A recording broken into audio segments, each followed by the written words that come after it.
আসসালামু আলাইকুম প্রিয়াংলার বন্ধুরা, আজকে আমি একটা ভালো স্প্রিনিং রিল কিভাবে চুজ করবেন, এই ভালো একটা স্প্রিনিং রিল চুজ করতে আপনাকে 11টি মানদণ্ড মাথায় রাখতে হবে। সেই 11টি মানদণ্ড কি কি সেই বিষয় নিয়ে আলোচনা করব। এবং যারা স্প্রিনিং রিল, ভালো একটি স্প্রিনিং রিল কেনার জন্য সন্ধান করছেন কিন্তু কেনার পরেও ঠকে যাচ্ছেন, এটা হবে না। এই 11টি মানদণ্ড যদি আপনি মাথায় রাখেন, কখনোই আপনাকে এই সমস্যা ফেস করতে হবে না। তবে অবশ্যই বলবো ভিডিওটি প্রথম থেকে শেষ পর্যন্ত দেখবেন।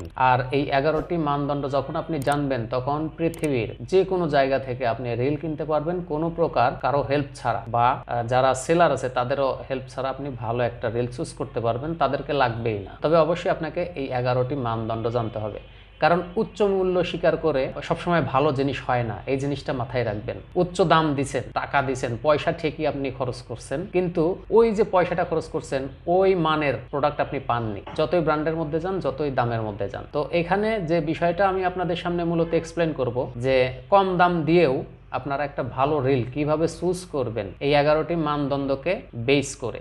অবশ্যই এই 11টি মানদণ্ড আপনি জানলে আপনি একজন প্রফেশনাল রিল সম্বন্ধে যে আপনার প্রফেশনাল ধারণা, এই ধারণাটা আপনারা পেয়ে যাবেন। এই ভিডিওতে আমি 5টি মানদণ্ড নিয়ে কথা বলবো, আর দ্বিতীয় একটি ভিডিওতে বাইরে একটা সেকেন্ড পার্ট করব, ওখানে আমি পরবর্তী 6টা মানদণ্ড নিয়ে কথা বলবো। তো অবশ্যই জানতে হলে পুরো ভিডিওটি দেখুন। তার আগে একটি কথা বলে নেই, সেটা হচ্ছে যারা এখনো আমার চ্যানেলটি সাবস্ক্রাইব করেননি অবশ্যই সাবস্ক্রাইব করে রাখবেন, তবে এক্সেপশনাল কিছু পাবেন এই চ্যানেল থেকে। তো আপনারা দেখছেন hook fishing video and review channel, আমি আছি ওমর ফারুক। তো চলুন শুরু করা যাক।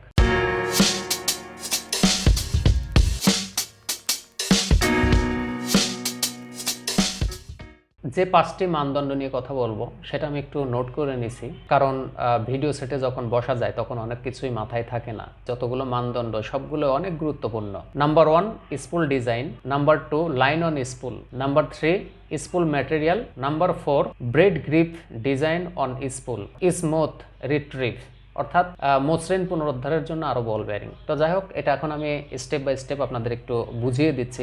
প্রথমে কথা বলবো স্পুল ডিজাইন নিয়ে। এই যে স্পুলটা আছে, এই স্পুলের ডিজাইন নিয়ে আমি প্রথমে কথা বলবো। তো আপনারা যে জিনিসটা স্পুলের ক্ষেত্রে লক্ষ্য করবেন সেটা হচ্ছে এটা লং কাস্ট স্পুল কিনা বা লং কাস্ট করা যাবে কিনা। তো অনেক যেমন আরেকটা আছে হচ্ছে ট্র্যাডিশনাল। তো ট্র্যাডিশনাল যেটা আছে সেটা হচ্ছে আপনার এই নর্মালি স্পুল, জাস্ট লাইনটা করা যায়, লাইনটা আপনি পেঁচিয়ে রাখতে পারবেন স্পুলে, কিন্তু আপনি এটা দিয়ে লং কাস্ট করতে পারবেন না। এই ঠোঁটের সাথে বারবার বেজে যাবে এবং লাইন ইনজুরি হবে, প্লাস আপনি লং কাস্ট করতে পারবেন না। তো লং কাস্টের জন্য কিছু স্পুল ওইভাবে ডিজাইন করা আছে, যেমন এই স্পুলটা। তারপরে আপনার এই যে সীমানো, এই স্পুলটাও কিন্তু লং কাস্টের জন্য ডিজাইন করা। এই যে এখানে একটু কার্ভ করা আছে, দেখেন আপনারা একটু, এই যে স্পুলটা এখানে কিন্তু কার্ভ করা। তো অনেকেই আছে, অনেক রিল আছে যেগুলো কার্ভ করা না, কিন্তু এই যেটাও কিন্তু লং কাস্টের জন্য কার্ভ করা। এগুলো দিয়ে কিন্তু আপনি লং কাস্ট করতে পারবেন। তো প্রথমে আপনারা স্পুলের দিকে এই ফোকাসটা দিবেন যে এটা দিয়ে লং কাস্ট করা যাবে কিনা। লং কাস্ট করা এই জন্যই জরুরি যে আপনি যখন বেশি দূরে দিতে পারবেন, 5 ফিট দূরে দিতে পারলেও, ধরেন আপনার নর্মালি যে রিল থেকে যত দূর আপনি কাস্ট করতে পারেন তা থেকে যদি আরো 5-10 ফিট দূরে দিতে পারেন, তো সেটা কিন্তু আপনার প্লাস পয়েন্ট। আরেকটা ব্যাপার হলো যে মাছ কিন্তু বুঝবে না যে এখানে কারো উপস্থিতি আছে। তো এই জন্য লং কাস্টেরও প্রয়োজন আছে লং এ খেলার জন্য। এই জন্য আপনারা লং কাস্ট স্পুলটা চুজ করবেন। প্রথমে দেখবেন স্পুলটা লং কাস্ট কিনা। Number 2 line on spool. এই স্পুলের উপরে যে লাইনটা কিভাবে পেঁচাচ্ছে, যা আপনারা যখন পেঁচাবেন, এইভাবে যখন পেঁচাবেন, তখন এই লাইনটা সমতল আকারে পড়তেছে কিনা বা সমতল ভাবে পড়বে কিনা। যদি উপরের দিকে বেশি পড়ে লাইন আর নিচের দিকে কম হয় বা চিকন তীর্যক আকৃতির হয়, তাহলে কিন্তু ওটা দিয়ে আপনি লং কাস্ট করতে পারবেন না, ওটা দিয়ে সম্ভব না। কিছু কিছু ভুয়া কোম্পানি আছে যারা এই সব বিষয়গুলো বিবেচনা না করেই স্পুল এবং এই লাইন রোলারগুলো তৈরি করে থাকে।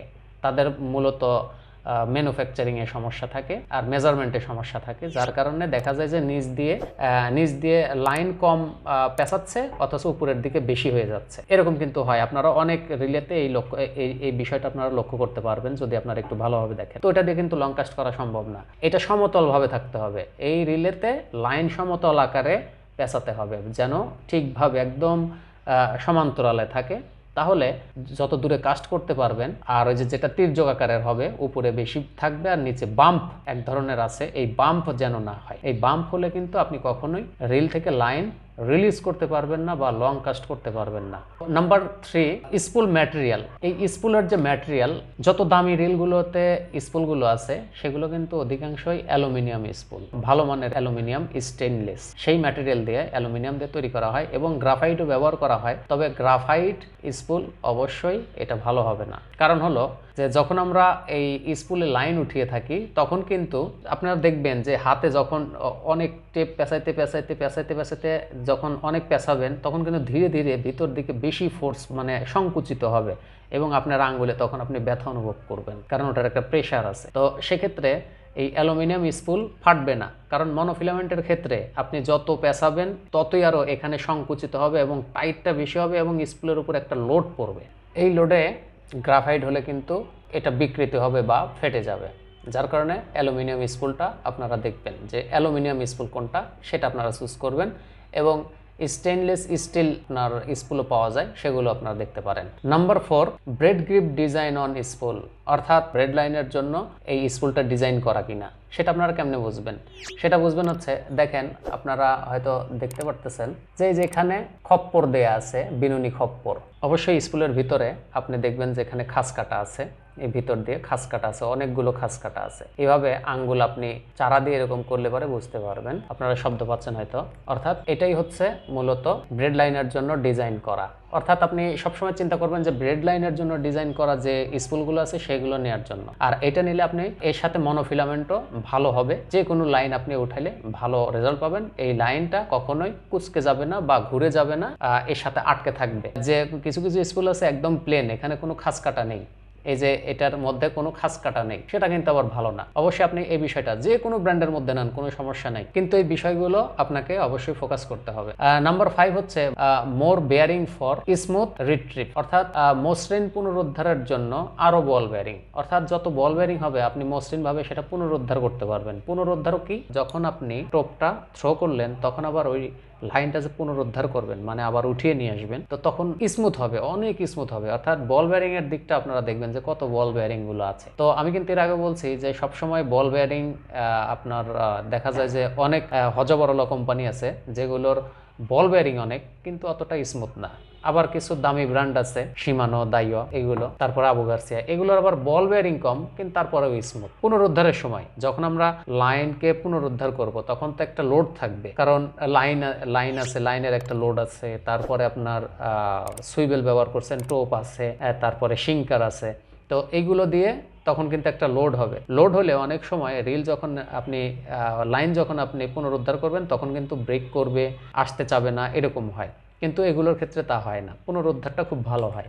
অর্থাৎ বল বেয়ারিংটা আপনারা অবশ্যই দেখবেন পুনরুদ্ধারের জন্য, যে লাইন পুনরুদ্ধার করার সময় বল বেয়ারিংটা খুব ভালো অবদান রাখে, যার কারণে বল বেয়ারিং কতগুলো আছে এই জিনিসটা আপনারা একটু দেখবেন। সেটা হচ্ছে অন্যান্য ব্র্যান্ডের, যখন আপনি একটা দামি ব্র্যান্ডের রিলের সাথে কম্পেয়ার করে একটা অন্যান্য ব্র্যান্ডের রিল আপনি নেবেন তখন আপনি এই বিষয়গুলো একটু চিন্তা করবেন বা মাথায় রাখবেন, অবশ্যই ভালো রিলটি আপনি চুজ করতে পারবেন। তো দ্বিতীয় পর্বে আমি যে বিষয়গুলো আপনাদের এক্সপ্লেন করব 6টা বিষয়, সেই 6টা বিষয়ের মধ্যে হচ্ছে হ্যান্ডেল নব ম্যাটেরিয়াল, এই হ্যান্ডেল নব ম্যাটেরিয়ালটা এবং rotation on handle. Number 2, gear ratio. Number 3, reeling function, এই রিলটার রিলিং ফাংশন, এই জিনিসটা নিয়ে কথা বলবো। Number 4, instant anti reverse switch without anti reverse switch, এটা অ্যান্টি রিভার্স সুইচ নেই, তারপরেও আমি ইনস্ট্যান্ট অ্যান্টি রিভার্স সুইচ নিয়েও ওই সময় কথা বলবো। নাম্বার 5, ফ্রেম কনস্ট্রাকশন, এই যে ফ্রেমটা, যে ফ্রেমের যে কনস্ট্রাকশন, ফ্রেমের কনস্ট্রাকশনটা নিয়েও কথা বলবো। তারপরে আমি কথা বলবো হচ্ছে এর ড্র্যাগ পাওয়ার, কার্বন ফাইবার ড্র্যাগ সিস্টেম কিনা। তো যাই হোক, এইগুলো বিষয় নিয়েও কথা বলবো, কারণ ভিডিও অনেক লং হবে। আমি যখন এই 6টা বিষয় নিয়ে আবার আলোচনা করতে যাব ভিডিও অনেক লং হবে, তখন আপনারা বোরিং ফিল করবেন। আপনি নিজে নিজে সচেতন হন, নিজে জানুন, তাহলে আপনাকে ঠকানোর মতো কেউ বাংলাদেশে নেই, এই কথাটা আমি বললাম। তো যাই হোক, সবাই ভালো থাকবেন, চ্যানেলটি অবশ্যই সাবস্ক্রাইব করবেন, তাহলে নেক্সট টাইম যে ভিডিওগুলো আপলোড করব সেগুলো অবশ্যই সবার আগে আপনি পাবেন। তো সে পর্যন্ত ভালো থাকবেন, আল্লাহ হাফেজ।